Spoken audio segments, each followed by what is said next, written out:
Pater Roy yang terkasih, Mikael Roy Puran, MSSCC, dan juga Pater Anton dan Pater Ari yang kemarin tanggal 19 April ditabiskan menjadi imam. Kedua orang tua, Bapak Longinus Kundi dan Mama Genoveva Deno, rekan-rekan imam, biarawan-biarawati, Bapak Mama umat Allah yang terkasih di dalam Tuhan kita Yesus Kristus. Ini kali keempat saya diminta untuk membawakan khotbah dalam misa syukur imam baru. Tapi misa kali ini sangat istimewa. Saya percaya di dalam hati kita saat ini penuh sukacita dan gembira. Silakan melihat ke samping, memberi salam, tawa ramah. Silakan Bapak Ibu bersahabatan tangan. Hari ini hari penuh sukacita untuk kita sekalian.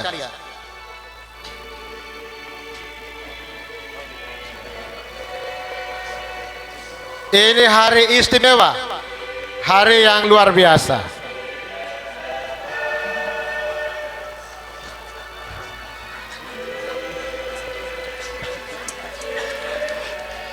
Saya akan memberikan homili dengan memberikan catatan-catatan secara eksegetis tentang teks-teks yang kita dengar dalam Ekaristi pada hari ini. Tidak juga memberikan homili dalam nada penuh candra tawaria, karena saya tidak punya bakat untuk berguyon, apalagi bernyanyi. Paling-paling kalau saya bisa nyanyi saya itu boleh lebo. Itu lagu kesukaan dari Embotong Engki dan Embotong Emeng. Sekarang mereka duduk berdekatan juga dalam Ekaristi. Saya cuma berikan permenungan terkait dengan moto yang dipilih oleh Pater Roy. Ia menganggap aku setia.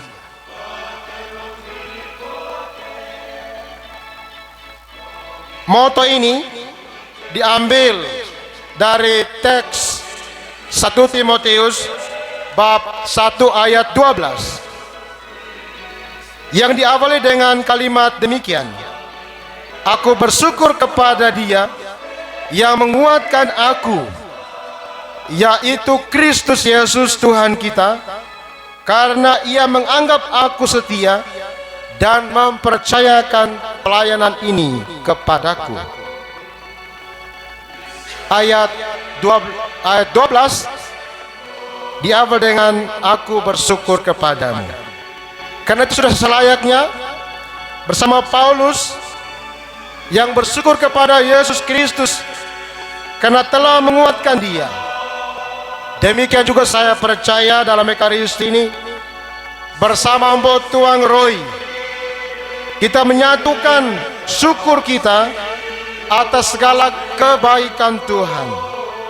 Sejak awal mula Mbok Tuang menjawab ya pada panggilan Tuhan dalam proses formasi, mulai dari aspiran, postulan, novisiat, kaul pertama, pembaharuan kaul, kaul kekal, lalu tabisan, diakon, sampai dengan tabisan imamat, dan sampai pada hari ini di mana kita merayakan misa syukur tabisan untuk Pater Roy sendiri.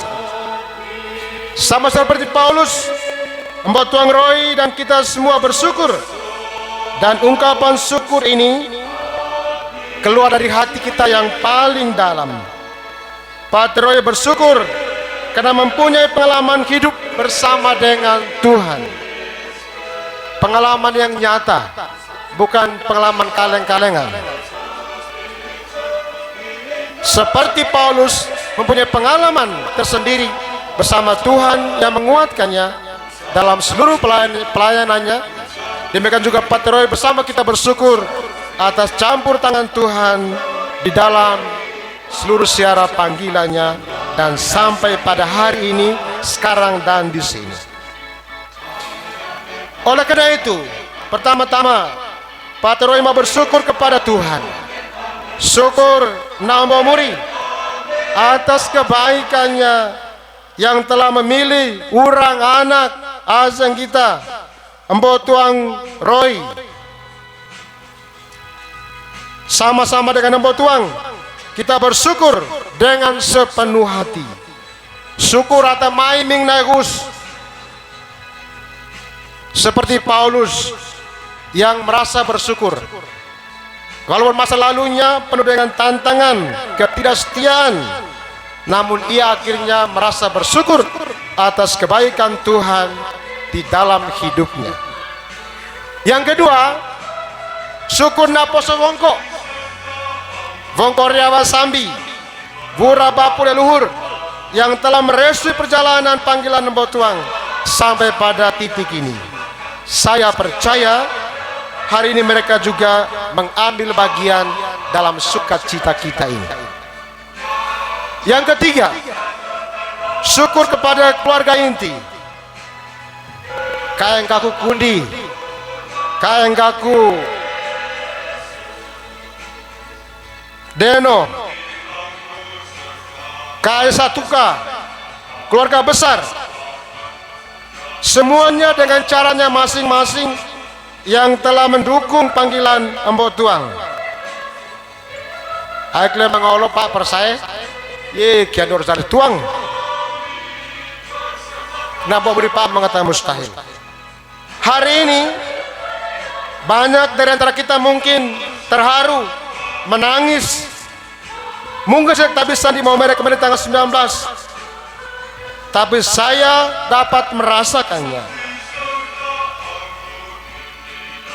Itu semua bukan tangisan kesedihan, tapi air mata kebahagiaan, air mata sukacita.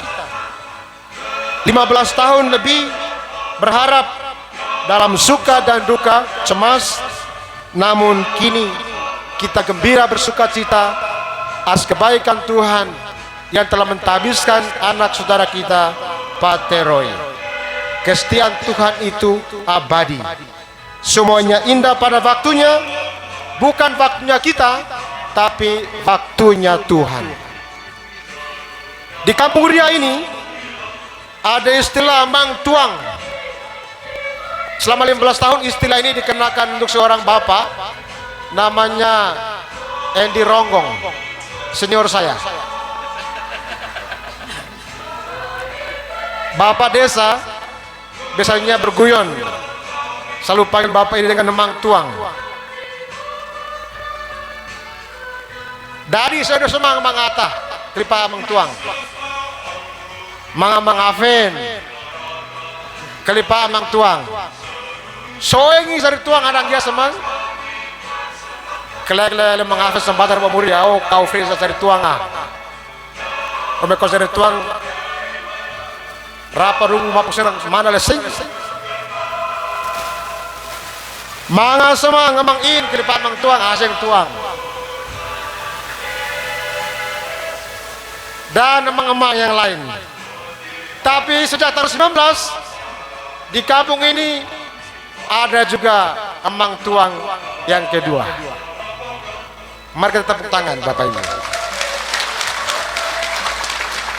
Nanti Bapak desa kalau pertemuan di kantor desa panggil juga Bapak Longinus emang Tuang dan juga ini yang Tuang.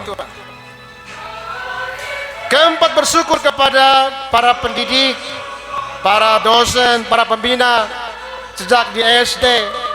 Kemarin saya baca di WhatsApp dan juga di Facebook, anak STM jadi pastor. Itu luar biasa. Biasanya orang STM lebih ke arah teknik, tapi akan jadi pastor. Dulu Pak Teroy ini sekolah di STM di Bejawa, tapi sekarang jadi pastor, jadi perancang untuk karya-karya Tuhan. Bersyukur kepada Tuhan atas berkat yang diterima oleh para pendidik sejak SD di SD Karya, di SMP di Riung, lalu STM di Bejawa, kemudian setelah masa formasi di Kupang, di Maumere. Kita bersyukur semua karena melalui mereka telah ditanamkan nilai-nilai kebaikan dalam diri Pater Roy. Kita juga bersyukur kepada semua pihak yang terlibat di dalam mempersiapkan misa syukur ini, yang dengan cara mereka masing-masing memberi kontribusi. Ada banyak tangan-tangan kasih yang bertuang tidak lihat dengan mata, tidak dengar dengan telinga, bekerja dalam senyap di belakang layar. Karena itu, bagilah berkat abisanmu yang pertama, agar berkat Tuhan boleh melimpah untuk kita semua. Patang ampong yang bro, mulai suka nampak muri poso fongko, legang,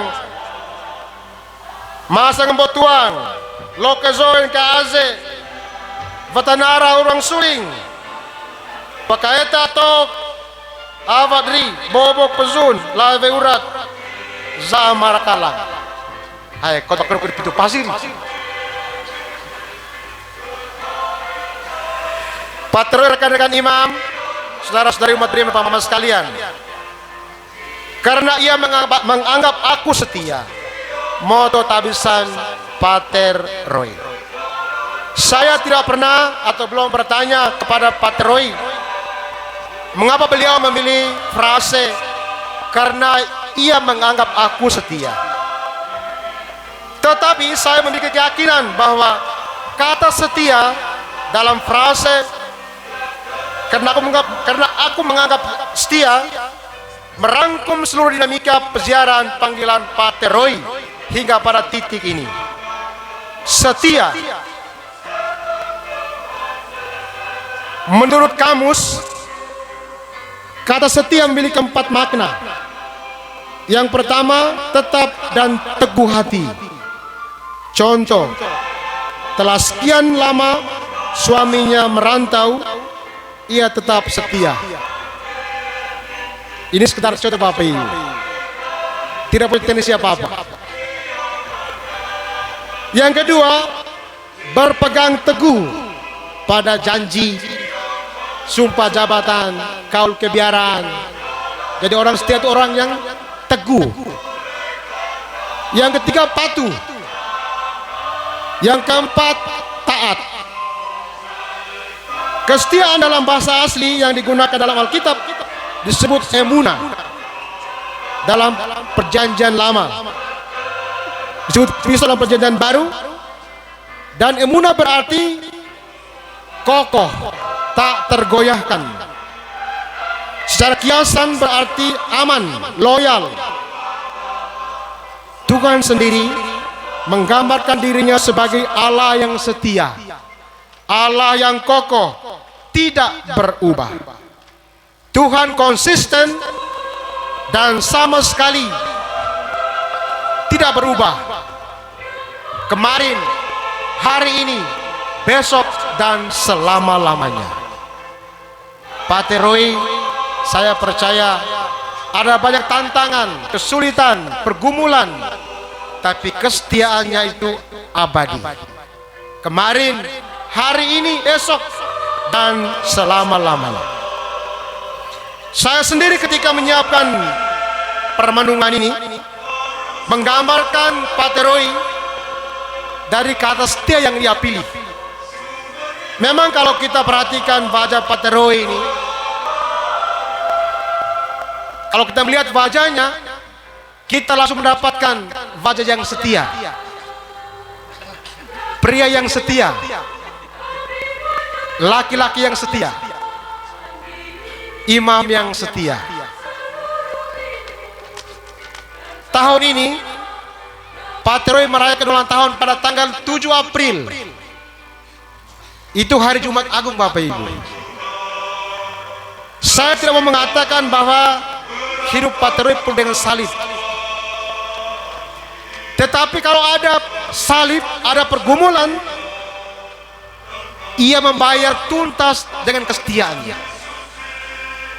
Ada masalah, ada kesulitan, ada pergumulan, Pater Roy akan bayar tuntas lunas dengan kesetiaannya kepada Tuhan. Kata setia yang Pater Roy pilih, saya menemukan 5 makna yang sangat mendalam. Setia, S itu sederhana.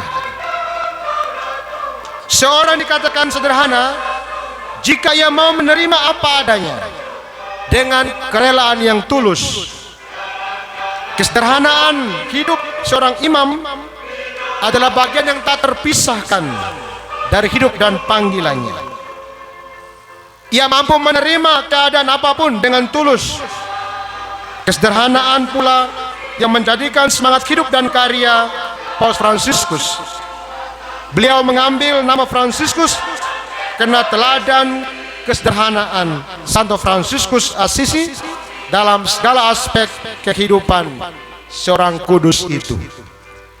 Yang kedua, empati.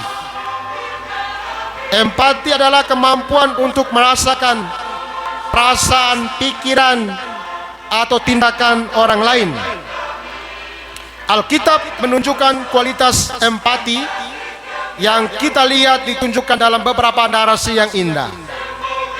Rasul Paulus menasihati orang-orang Kristen untuk seia sekata, seperasan, mengasihi saudara-saudara, penyayang, dan rendah hati.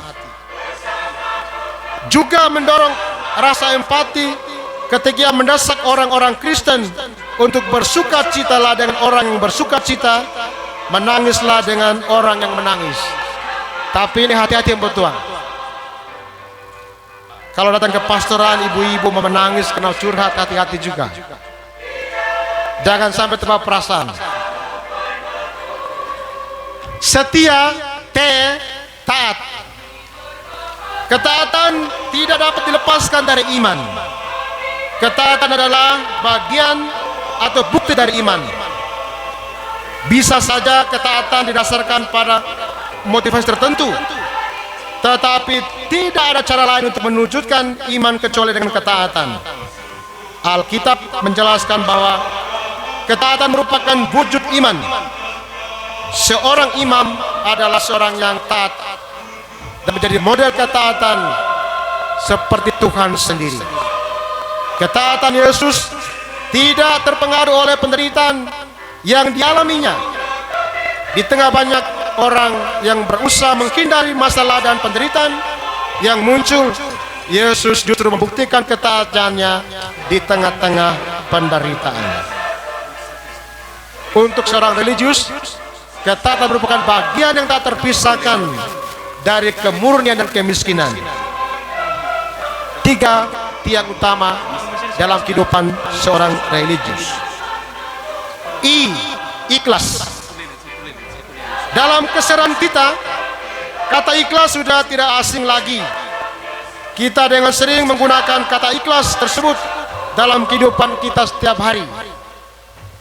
Bisa untuk menyemangati diri sendiri maupun untuk orang lain, agar di saat-saat ada kelesuan hidup, kita boleh mendapatkan keikhlasan untuk menghadapinya. Maka Pater Roy menggambarkan dirinya sebagai pribadi yang ikhlas. Pater Roy sudah mengikhlaskan semuanya. Zato belek-belek. Milome matang itu tong lura-lura cakap belek. Pater Roy sudah mengikhlaskan semuanya untuk Tuhan. Yang terakhir, setia abadi. Abadiatnya kekal, tidak berkesudahan, berlangsung terus-menerus tiada akhir. Artinya bahwa pilihan keputusan menjadi imam merupakan perjalanan seumur hidup. Dengan kata abadi ini, Pater Roy telah mengabadikan, mengekalkan jalan hidupnya yang telah dipilihnya. Tanggal 19 kemarin dalam perayaan hari ini adalah awal dari sebuah pelayanan yang sifatnya kekal. Betul bahwa seorang imam telah mengkekalkan hidupnya dalam pelayanan akan Tuhan. Namun seorang imam bagaikan bejana yang tak retak. Seorang imam itu bagaikan bejana tanah liat yang bisa retak, mungkin juga pecah. Karena itu butuh dirawat, dijaga. Mengapa tata kae roang ini laku lele.